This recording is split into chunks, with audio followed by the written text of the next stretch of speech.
আসসালামু আলাইকুম রহমতুল্লাহি ওয়া বারাকাতুহু। হ্যালো এভরিওয়ান, সবাই কেমন আছেন? আশা করছি আপনারা সবাই অনেক অনেক বেশি ভালো আছেন। This is Imran from Australia. আর আজকের এই ভিডিওতে আমরা কথা বলবো অস্ট্রেলিয়াতে মান্থলি কস্ট আপনার কত লাগতে পারে। আপনারা যারা নতুন বাংলাদেশ থেকে অস্ট্রেলিয়াতে মুভ করেছেন অ্যাজ এ স্টুডেন্ট হিসেবে, আপনাদের মান্থলি কত খরচ হতে পারে, কিংবা আপনারা যারা অস্ট্রেলিয়াতে আসার চিন্তা ভাবনা করছেন অ্যান্ড বুঝতেছেন না আসলে সঠিক ইনফরমেশনটা কোথেকে পাবেন, আমি আজকে আপনাদেরকে সঠিক ইনফরমেশনটা দিচ্ছি। যদিও এগুলো ডিপেন্ড করে আপনার লাইফ স্টাইলের উপর। বিভিন্ন ধরনের মানুষের বিভিন্ন ধরনের লাইফ স্টাইল থাকে, তাদের ওইগুলোর উপর ডিপেন্ড করেই কিন্তু তাদের মান্থলি একটা এক্সপেন্স হয়ে থাকে। বাট আমি অ্যাভারেজ একটা মান্থলি কস্ট আপনাকে বলবো, যে কস্টটা আপনি মাথায় রাখলে দেখবেন অটোমেটিক আপনি সুন্দরভাবে ক্যালকুলেশনটা করতে পারবেন। আদারওয়াইজ আপনার ক্যালকুলেশন অনেক বেশি গরমিল লেগে যাবে। এখন অস্ট্রেলিয়াতে আমরা সবাই থাকি, সবারই কিন্তু কিছু না কিছু খরচ করা লাগে। কারো লাইফ অনেক সহজ হয়, কারো লাইফ অনেক কঠিন হয়। কেউ মান্থলি এক্সপেন্সটা অনেক কমাই নিয়ে আসে, বিভিন্ন ধরনের স্ট্র্যাটেজি ফলো করে, বিভিন্ন ধরনের জিনিস থেকে টাকা সেভ করে। কেউ মান্থলি এক্সপেন্সটা অনেক বেশি বাড়াই ফেলে অজান্তেই, ফ্যান্সি লাইফ লিড করতে গিয়ে।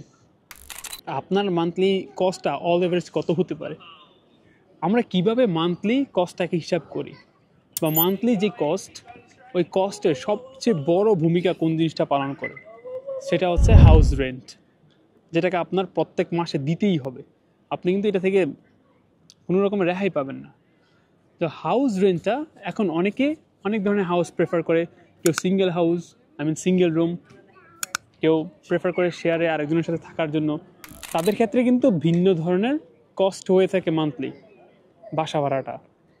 যারা সিঙ্গেল থাকে, আমি ধরে নিলাম তাদের মিনিমাম কস্ট হচ্ছে $650, $650 মিনিমাম কস্ট। যারা সিঙ্গেলে এক রুম নিয়ে থাকে, মিনিমাম এটা ধরুন নর্মাল একটা বাসা, নট হাইফাই বাসা, নট এক্সপেন্সিভ বাসা। সো আপনি হাউস রেন্ট ধরে রাখেন $650। বাট আপনি দেখবেন অনেক বাঙালি ভাইয়ারা আছে, তাদের হাউস রেন্ট $800 হয়ে থাকে সিঙ্গেল থাকার কারণে। অনেকের তার থেকে বেশিও হয়ে থাকে, অনেকের তার থেকে আরও বেশি কম হয়ে থাকে। But all average not actually below $650, $650 নিচে হয় না। মানে অল অ্যাভারেজ আর কি। আমার ক্ষেত্রে আমি কম দিই, আরেকজনের ক্ষেত্রে আরও বেশি দেয়। দুইটা যোগ করে আমরা 2 দিয়ে ভাগ দিলে তো আমরা অল অ্যাভারেজ পাই। তো অল অ্যাভারেজ $650 আমাদের হাউস রেন্টটা হয়ে থাকে। সো এই জিনিসটা আপনি মাথায় রাখবেন। আমরা বুঝতে পারলাম যে আমাদের হাউস রেন্টে আমাদের খরচ হতে পারে $650। এটা হচ্ছে একটা মেজর জায়গা যেখানে আমাদের প্রচুর পরিমাণ টাকা চলে যায়। সেকেন্ড মেজর হচ্ছে আমাদের মিল, খাবার দাবার। এটা বাংলাদেশ না, এখানে 1 কেজি টমেটোর দাম প্রায় 1000 টাকা। বাংলাদেশে 1 কেজি টমেটোর দাম 10 টাকা, 15 টাকা, 20 টাকা এরকম। সো আমাদের যে মিল, ওই মিলে কিন্তু আমাদের অনেক বেশি খরচ হয়। এখন এটাও ডিপেন্ড করে আপনার খানার স্টাইলের উপর। অনেক হেভি খানা পছন্দ করে, অনেকে লাইট খানা পছন্দ করে। আপনি চাইলে কম খেয়ে সেভ করতে পারেন, বাট আমি অলওয়েজ রেকমেন্ড করবো আপনি যেরকম খান এরকমই খান। কমানোর দরকার নেই, একদম অতিরিক্ত বাড়ানোর দরকার নেই। খানাটা যদি আপনি ভালোভাবে খেতে পারেন তাহলে আপনি সুস্থ থাকবেন। এইটা থেকে প্লিজ টাকা সেভ করেন না। আপনার লাইফস্টাইলে আপনি ভালো মন্দ এইটা খাতেন, এই জিনিসটা ওই জিনিসটা আপনি প্রেফার করতেন সবসময় খেতে, আপনি খেয়ে আসছেন, বাট সামান্য কিছু টাকা সেভ করার জন্য আপনি এই জিনিসগুলো খাচ্ছেন না, এইগুলো ভালো না। অ্যাটলিস্ট হাউস রেন্ট থেকে আপনি হচ্ছে টাকা সেভ করতে পারেন। চিপা করে কোনো রকম শেয়ারে বাসায় থাকেন, সমস্যা নেই, টাকা সেভ হবে। কিন্তু খানার থেকে সেভ করার চেষ্টা করেন না কেউ। এর মানে এই না যে আপনি প্রত্যেকদিন রেস্টুরেন্টে গিয়ে খাবেন।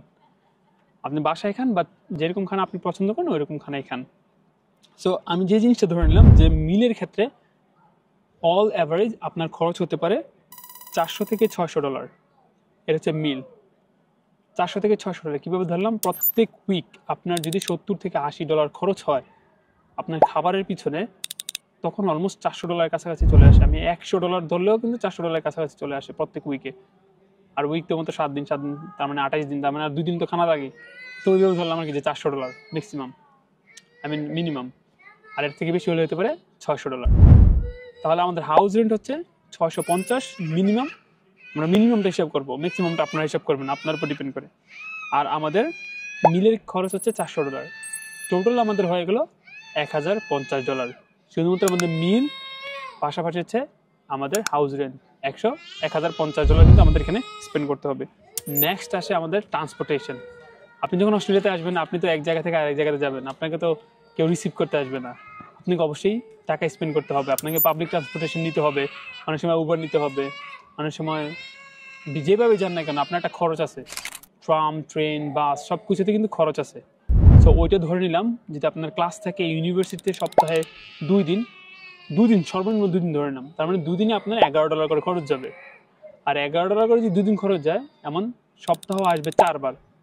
4 বার আসলে আমাদের ইউনিভার্সিটি যেতে হচ্ছে কয়বার? 8 বার। আর 8 বার হলে 8, 11, 88, অলমোস্ট $100 মতো আপনার শুধুমাত্র আসা যাওয়ায় খরচ হবে, সর্বনিম্ন ধরে নিলাম। তারপর যদি আপনি এক্সট্রা কোথাও উবার দিয়ে যেতে চান, তখন তো এটা আপনার আলাদা খরচ। তো ওইখানে আমরা ধরলাম আরও $100। তাহলে আমরা যদি house rent, meal and transportation এগুলো একসাথে যোগ করি, তখন আমাদের চলে আসে অলমোস্ট $1150। নেক্সট আমাদের অনেক সিম কিনি, আমরা মোবাইল কিনি, অনেকে আমরা বাইক নেই, অনেকে আমরা গাড়ি নেই, সবগুলো কিন্তু রেন্টে থাকে। বেশিরভাগ সময় আমরা হচ্ছে রেন্ট নিয়ে নিই। এই যে রেন্ট, এগুলো আমাদের দিতে হয়। এগুলো আবার হচ্ছে ধরে নেন $100 থেকে $150 মাঝামাঝি। ওভারঅল $1300 আমি ধরে নিলাম, সর্বনিম্ন $1300। আদার্স অনেক সময় অনেক ইনসিডেন্ট হইতে পারে, অনেক খরচ হইতে পারে, আপনার জামা কাপড় কিনতে হইতে পারে, শপিং টপিং, আপনার মুখের ফেশিয়ালের জন্য বিভিন্ন ধরনের আপনার হচ্ছে ফেশিয়াল ক্রিম ট্রিম এগুলো লাগতে পারে। সো ওইগুলোর জন্যও কিন্তু আপনাকে টাকা খরচ করতে হবে, ওইগুলো কিন্তু অনেক বেশি এক্সপেন্সিভ। সো ওভারঅল আমি যদি একটা ওভারঅল আইডিয়া দিই, তাহলে আপনার অস্ট্রেলিয়াতে এসে থাকা খাওয়া সহ সব কিছু মিলিয়ে আপনার $1500 মান্থলি, $1500 মান্থলি খরচ হবে, যেটা বাংলাদেশি টাকায় অলমোস্ট 1 লাখ। সো আপনার 1,11,000 কিংবা 1,10,000 টাকার মতো আপনার মান্থলি খরচ হবে অস্ট্রেলিয়াতে যদি আপনি থাকেন, নর্মাল একটা লাইফ লিড করেন। এবার আপনি যদি স্ট্যান্ডার্ড লাইফ লিড করতে চান, তখন তো আপনার টাকাটা আরও বাড়বে। আপনি নির্মল লাইফ লিড করতে চাইলে আপনি টাকাটা আরও বেশি সেভ করতে পারেন। এটা ডিপেন্ড করে টোটালি আপনার উপর, আপনি কিভাবে এখানে আপনার লাইফস্টাইলটা কাটাবেন, কিভাবে আপনি এখানে খাওয়া দাওয়া করবেন, কিভাবে কোন বাসাতে থাকবেন, সবগুলোই ডিপেন্ড করে হচ্ছে আপনার উপর। সো হোপফুলি আপনি একটা ধারণা পেয়েছেন যে অস্ট্রেলিয়াতে এসে আপনার লিভিং কস্টটা কত হতে পারে। সো আপনি আরও কয়েকটা ভাইকে জিজ্ঞাসা করবেন, আপুকে জিজ্ঞাসা করবেন, সবার কাছ থেকে দেখবেন অল এভারেজ এর আশেপাশেই থাকতেছে 1500। কারো হয়তো বা $100 কম, কারো হয়তো বা $200 বেশি, এরকম হবে। এর নিচে কিন্তু মানে আহামরি যে একবারে আপনি $500 দিয়ে থাইকা ফেলবেন, তাও কিন্তু না। অ্যাটলিস্ট আপনার 1 লাখ টাকার মতো খরচ যাবে। That's all for today, everyone, and thank you very much for watching this video, and thank you very much for supporting me all the time. Next time I will come up with another new video. Till then, take care. Bye bye and assalamu alaikum wa rahmatullahi wa barakatuh. Hopefully I will see you somewhere in Australia one day. Till then, I will be waiting for you. Looking forward to meeting you one day. Assalamu alaikum.